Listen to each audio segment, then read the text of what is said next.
بسم اللہ الرحمن الرحیم۔ حدثنا موسى بن اسماعیل قال اخبرنا ابو عوانة قال حدثنا موسى بن ابی عائشة قال حدثنا سعید بن جبیر عن ابن عباس رضی اللہ عنہما فی قوله تعالی لا تحرک به لسانك لتعجل به الی آخر۔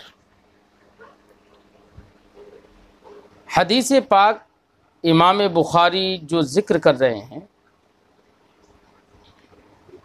اس حدیث پاک کا ترجمۃ الباب سے تعلق اس طور سے ہے کہ عنوان باب اور ترجمۃ الباب میں فرمایا گیا کیف کان بدء الوحی الی رسول اللہ صلی اللہ علیہ وسلم۔ تو عنوان باب تھا آغاز وحی کی کیفیت کیا تھی۔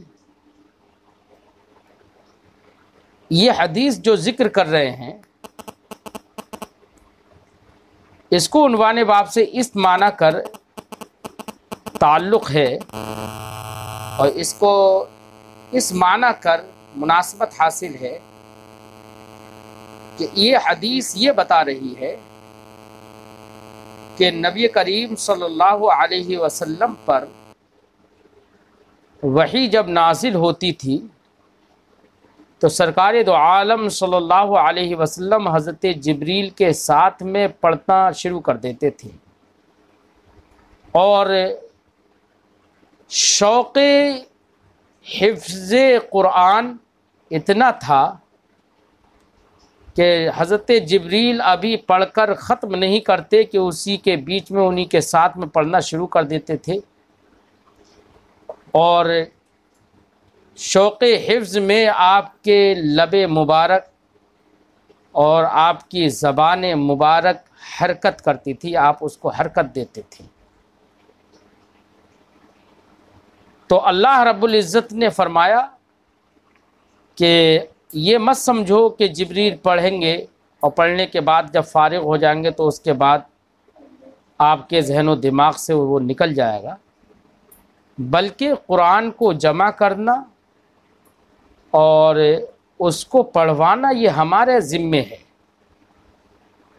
لہذا تمہارے سینے کے اندر اس کو جمع کرنا، محفوظ کرنا یہ ہمارے ذمے میں ہے۔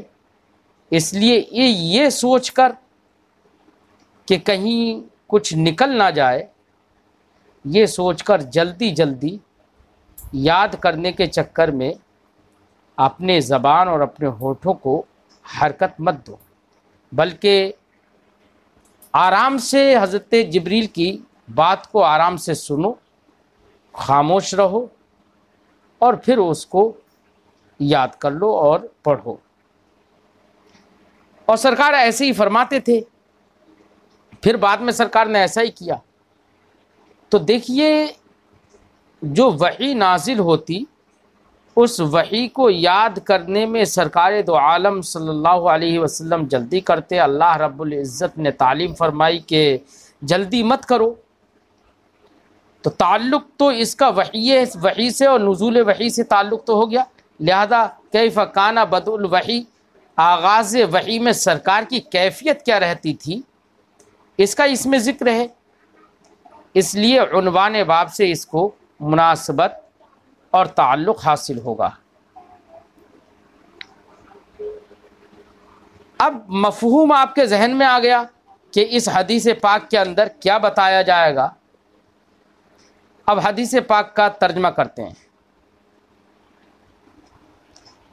حدثنا موسیٰ بن اسماعیل، ہم سے حدیث بیان کی موسیٰ ابن اسماعیل نے، قال انہوں نے کہا، اخبرنا ابو عوانہ، ہمیں خبر دی ابو عوانہ نے، قال انہوں نے کہا، حدثنا موسیٰ بن ابی عائشہ، ہم سے حدیث بیان کی موسیٰ ابن ابی عائشہ نے، قال انہوں نے کہا، حدثنا سعید بن جبیر، ہم سے حدیث بیان کی سعید ابن جبیر نے، وہ روایت کرتے ہیں عن ابن عباس رضی اللہ تعالی عنہما، وہ روایت کرتے ہیں حضرت عبداللہ ابن عباس رضی اللہ تعالی عنہما سے، فی قولہ تعالی کہ حضرت عبداللہ ابن عباس نے اللہ کے اس فرمان کی تفسیر کرتے ہوئے فرمایا کیا؟ اللہ کا فرمان آیت کریمہ ہے لا تحرک بہ لسانک لتعجل بہ، اس کا مطلب ہے اے محبوب تم یاد کرنے کی جلدی میں قرآن کے ساتھ اپنی زبان کو حرکت نہ دو، یاد کرنے کی جلدی میں لا تحرک بہ لسانک، اپنی زبان کو قرآن پاک کے ساتھ حرکت نہ دو، لتعجل بہ، قرآن پاک کو یاد کرنے کی جلدی میں۔ اس آیت کریمہ کی تفسیر میں حضرت عبداللہ ابن عباس نے فرمایا کان رسول اللہ صلی اللہ علیہ وسلم یعالج من التنزیل شدتا، رسول اللہ صلی اللہ علیہ وسلم، تنزیل کا مطلب قرآن پاک کا نازل کرنا، رسول اللہ صلی اللہ علیہ وسلم عالجہ یعالج معالجہ، اس کا مطلب ہوتا ہے کسی کام کو کرنا، یا یہاں پر ہے یعالج شدتاً، اس کا مطلب یہ ہوگا کہ سختی محسوس کرتے تھے۔ اب معنی ہوگا کان رسول اللہ صلی اللہ علیہ وسلم یعالج من التنزیل شدہ، رسول کریم علیہ التحیۃ والتسلیم قرآن پاک کے نزول سے شدت اور پریشانی، سختی محسوس کرتے تھے۔ وَكَانَ مِمَّا يُحَرِّكُ شَفَتَيْهِ، اور سرکار دو عالم صلی اللہ علیہ وسلم اپنے دونوں لبوں کو حرکت دیتے تھے۔ یہاں پر وَكَانَ مِمَّا يُحَرِّكُ شَفَتَيْهِ، یہ اس کا مطلب یہ نہیں ہے سرکار حرکت دیتے تھے، بلکہ یہاں پر مطلب یہ ہے کہ حضرت عبداللہ ابن عباس رضی اللہ تعالیٰ عنہ اسی وجہ سے کہ سرکار اپنے لب مبارک کو حرکت دیتے تھے، تو اسی وجہ سے حضرت عبداللہ ابن عباس بھی اپنے شفتین کو اور اپنے دونوں لبوں کو حرکت دیتے تھے۔ یعنی سرکار جب نزول قرآن ہوتا اس کی شدت آپ محسوس کرتے، بلکہ یہاں پر تو معنی یہی ہے، اس کے آگے آ رہا ہے فقال ابن عباس وَكَانَ مِمَّا يُحَرِّكُ شَفَتَيْهِ، اور سرکار دو عالم صلی اللہ علیہ وسلم اپنے شفتین کو، یعنی شفتن کا معنی ہوتا ہے ہونٹ، اپنے دونوں ہونٹوں کو سرور کائنات حرکت دیا کرتے تھے، ہلاتے تھے۔ میں نے آپ کو بتا دیا تفصیل سے شروع ہی میں کہ سرکار دو عالم صلی اللہ علیہ وسلم قرآن پاک کے یاد کے شوق میں اتنی جلدی کرتے تھے کہ حضرت جبریل جب وحی لے کر نازل ہوتے تھے، سناتے تھے، تو ان کے ساتھ ساتھ آپ پڑھتے جاتے تھے۔ اسی کی تعبیر ہے یہ وَكَانَ مِمَّا يُحَرِّكُ شَفَتَيْهِ، سرکار اپنے دونوں لب مبارک کو حرکت دیا کرتے تھے۔ فقال ابن عباس، تو حضرت عبداللہ ابن عباس رضی اللہ تعالیٰ عنہ نے فرمایا، کیا فرمایا؟ فَأَنَا أُحَرِّكُهُمَا لَكَ، جس سے حدیث بیان کر رہے ہیں حضرت عبداللہ ابن عباس نے، کس سے حدیث بیان کی؟ سعید ابن جبیر سے۔ تو حضرت عبداللہ ابن عباس کہتے ہیں کہ جب میں نے سرکار کو ایسا کرتے دیکھا کہ سرکار اپنے لب مبارک ہلا رہے تھے، تو وہی باتیں، وہی الفاظ میں تم سے بیان کر رہا ہوں، تو ان کو بیان کرتے ہوئے وہی آیت کریمہ جو نازل ہوئی تھی سرکار پر، اسی کو میں بیان کرتے ہوئے میں بھی اپنے ہونٹوں کو تمہارے سامنے ہلا رہا ہوں۔ یہ صحابہ کرام کے اندر جذبہ عمل تھا، اور سیرت مصطفیٰ اور سنت مصطفیٰ پر عمل پیرا ہونے کا یہ شوق تھا کہ اگر نبی نے کوئی بات مسکراتے ہوئے بیان کی اور صحابی رسول نے وہ بات سنی، سرکار کے چہرے کو دیکھا کہ سرکار تبسم فرما رہے ہیں، تو صحابی رسول کا عمل یہ رہا کہ جب وہ حدیث، جب وہ بات جب کسی اور کے سامنے انہوں نے بیان کی، تو وہ بھی اس حدیث کو، اس بات کو بیان کرتے ہوئے مسکراتے تھے، تاکہ نبی کے طریقے پر اور نبی کے سنت پر اور نبی نے جو تبسم فرمایا اس کی موافقت میں یہ عمل پیرا ہو جائے۔ یہ جذبہ شوق اور جذبہ شوق عمل تھا صحابہ کرام میں۔ فرماتے ہیں فَأَنَا أُحَرِّكُهُمَا لَكَ، اے سعید میں تمہارے لیے بھی اپنے دونوں ہونٹوں کو حرکت دے رہا ہوں، کما کان رسول اللہ صلی اللہ علیہ وسلم یحرکہما، جیسے کہ سرور کائنات صلی اللہ تعالی علیہ وسلم اپنے لب مبارک کو حرکت دیا کرتے تھے۔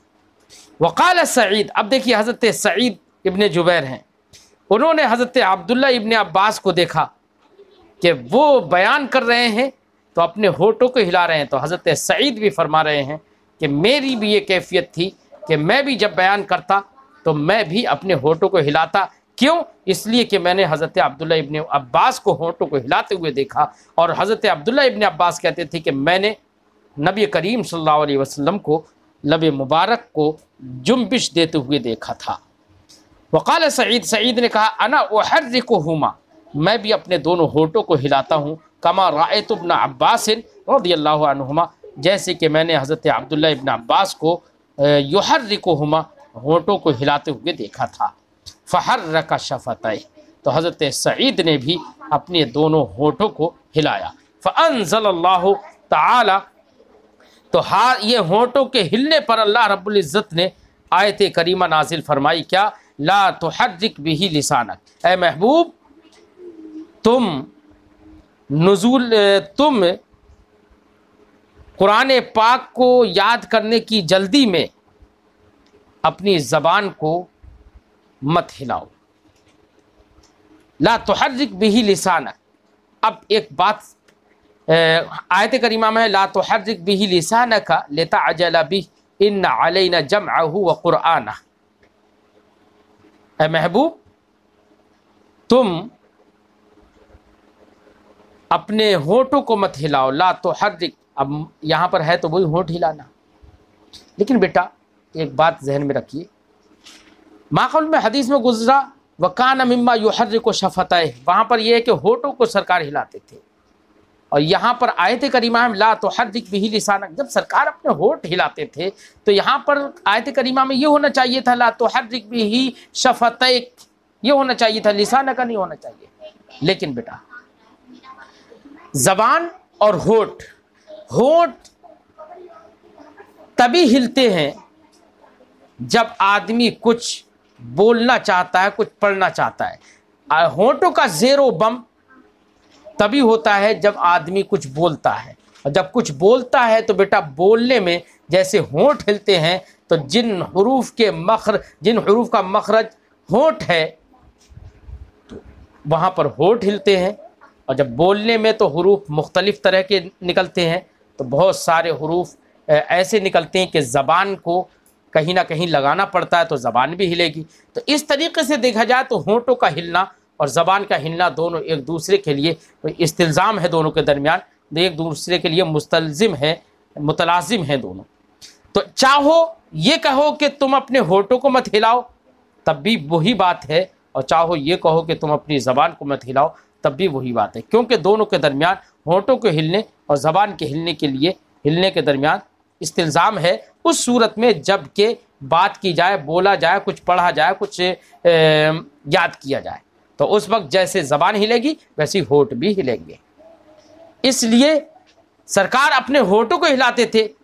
اب زبان تو اندر ہے، یہ زبان جو اندر ہے وہ تو صحابہ کرام کو نہیں دکھتی تھی، سرکار کے لب مبارک دکھتے تھے صحابہ کرام کو، تو صحابہ کرام نے فرمایا وکانا، صحابی رسول نے فرمایا وکانا مما یحرک شفتیہ، زبان انہی ہونٹوں کی طرح کیسے ہل رہی ہے یہ تو خدا جانتا ہے، یہ اندر کا معاملہ ہے، اس لیے اللہ رب العزت نے فرمایا لا تحرک بہ لسانک، لا تحرک بہ لسانک لتعجل بہ، تم یاد کرنے کی جلدی میں قرآن کے ساتھ اپنی زبان کو حرکت نہ دو۔ ان علینا جمعہ وقرآنہ، یقیناً ہمارے ہی ذمے ہے اس کو محفوظ کر دینا اور اس کو پڑھنا۔ یعنی اے محبوب تم اگر یہ سوچو کہ جبریل پڑھ کے فارغ ہو جائے تو کہیں ذہن و دماغ سے نکل نہ جائے، نہیں، یہ تو ہمارے ذمے ہے اس کا جمع اور اس کو محفوظ کرنا۔ لہذا جمعہ کی تفسیر میں فرمایا گیا ہے کہ تمہارے سینے میں اس کو محفوظ کر دینا یہ ہمارا کام ہے، ہماری ذمہ داری ہے۔ وقرآن، اس کو پڑھوانا بعد میں بھی تم پڑھ لو گے، اس لیے محبوب کو اللہ نے حکم فرمایا کہ محبوب جبریل کے ساتھ جلدی پڑھنے میں مت کرو، بلکہ دھیان سے پہلے سنو، سننے کے بعد پھر اس کو بعد میں دہراؤ۔ قال، حضرت عبداللہ ابن عباس فرماتے ہیں جمعہ لکا صدرکا۔ جمعہ کا معنی ہے کہ اس قرآن کو تمہارے لیے تمہارے سینے میں محفوظ کر دینا، یہ معنی ہے۔ وقت تقرأہ، اور پھر تم اس کو قرآن کو تم پڑھو، یہ مطلب ہے ان علینا جمعہ وقرآنہ کا۔ فَإِذَا قَرَأْنَاهُ فَاتَّبِعْ قُرْآنَهُ، تو جب ہم اسے پڑھ چکیں، فَإِذَا قَرَأْنَاهُ، تو جب ہم اسے پڑھ چکیں، فَاتَّبِعْ قُرْآنَهُ، تو پھر تم اس کے بعد اس کو پڑھو۔ اتبع بعد میں پیچھے چلنا، فَاتَّبِعْ قُرْآنَهُ، تو تم اس کے بعد اس کو پڑھو۔ یہ اللہ رب العزت نے نبی کریم صلی اللہ علیہ وسلم کو ہدایت فرمائی۔ قال، فرمایا فاستمع له وانصت، فرمایا کہ فاذا قرأناه فاتبع قرآنہ کا مطلب ہے استمع له، کہ جب ہم پڑھیں، یعنی حضرت جبریل کو پڑھنے کو اللہ نے فرمایا فاذا قرأناه، جب ہم قرآن پڑھیں، جب ہم اسے پڑھیں، یعنی جبریل چونکہ اللہ کی طرف سے پیغام لے کر آ رہے ہیں، جبریل کا پڑھنا خدا کا پڑھنا ہے، اس لیے اللہ رب العزت نے اپنی طرف اس کی نسبت فرما لی۔ فرمایا فَإِذَا قَرَأْنَاهُ فَاتَّبِعْ قُرْآنَهُ، تو جب ہم اسے پڑھ چکے تو تم اس کے بعد اس کو پڑھو۔ قال، حضرت عبداللہ ابن عباس فرماتے ہیں فَاسْتَمِعْ لَهُ وَأَنصِتْ، یعنی اللہ نے ارشاد فرمایا فَاسْتَمِعْ لَهُ وَأَنصِتْ، اے محبوب اس کے لیے دھیان سے سنو، وَأَنصِتْ، اور خاموش رہو، یعنی پڑھنے کے وقت میں خاموش رہو اور اس کو دھیان سے سنو۔ ثم ان علینا بیانہ، پھر اس کو بیان کرنا بھی ہماری ذمہ ہے، یعنی جب ہم پڑھ چکے تو اس کو پڑھنے کے وقت میں خاموشی سے سنو، دھیان سے سنو، خاموش رہو، اور اس کے بعد میں اس کو ہمیشہ کے لیے بیان کرنا اور ہمیشہ کے لیے اس کو جاری رکھنا یہ ہمارے ذمے ہے۔ وہ تمہاری زبان مبارک سے ہم ہمیشہ کے لیے ایسا جاری رکھوائیں گے کہ قیامت تک پھر وہی چلتا رہے گا۔ ثم ان علینا بیانہ، پھر ہمارے اوپر ہی ہے اس کو واضح کرنا اور لوگوں کے سامنے اس کو روشن کرنا آپ کی زبان کے واسطے سے۔ ثم ان علینا ان تقرأ، پھر ہمارے ذمے ہے یہ بات کہ تم اس کو پڑھو، یعنی تمہارا اس کی قرات کرنا بھی ہمارے ہی ذمے ہے۔ ہم وہ قوت اور وہ طاقت دیں گے کہ جس سے تم اس کو بھولو گے نہیں اور اس کو پڑھتے رہو گے، اور تمہارے پڑھنے کے واسطے سے پھر قیامت تک لوگ اسے پڑھتے رہیں گے۔ فکان رسول اللہ صلی اللہ علیہ وسلم بعد ذالک اذا اتاہ جبریل استمع، تو رسول کریم صلی اللہ علیہ وسلم اس کے بعد ان سرکار کا حال یہ تھا کہ اذا اتاہ جبریل، جب سرکار کی بارگاہ میں حضرت جبریل حاضر ہوتے تھے، استمع یستمع، استماع کا معنی ہوتا ہے دھیان سے سننا، استمع تو سرکار دھیان سے سنتے۔ فاذا انطلق جبریل، تو پھر جب جبریل واپس چلے جاتے تھے، قرأہ النبی صلی اللہ علیہ وسلم کما قرأہ، تو نبی کریم صلی اللہ علیہ وسلم اس وحی منزل کو ویسے پڑھتے کما قرأہ، جیسے کہ حضرت جبریل نے اسے پڑھا تھا اور حضرت جبریل نے پڑھ کر سنایا تھا۔ تو حضرت عبداللہ ابن عباس رضی اللہ تعالی عنہ سے یہ حدیث پاک مروی ہے۔ ترجمۃ الباب سے مطابقت میں آپ کو شروع ہی میں بتا چکا، حضرت عبداللہ ابن عباس وہ جلیل القدر صحابی رسول ہیں کہ جن کے بارے میں نبی کریم صلی اللہ علیہ وسلم نے ارشاد فرمایا، دعا فرمائی تھی، اللہم فقہہ فی الدین وعلمہ التاویل، اے اللہ ان کو دین کا فقیہ بنا دے اور تعویل کا انہیں علم عطا فرما دے۔ تو سید المفسرین ہیں حضرت عبداللہ ابن عباس رضی اللہ تعالی عنہما۔ یہ حدیث پاک ہوئی، اور اب اگلی ایک حدیث اور پڑھتے ہیں۔ حدثنا عبدان قال اخبرنا عبد اللہ قال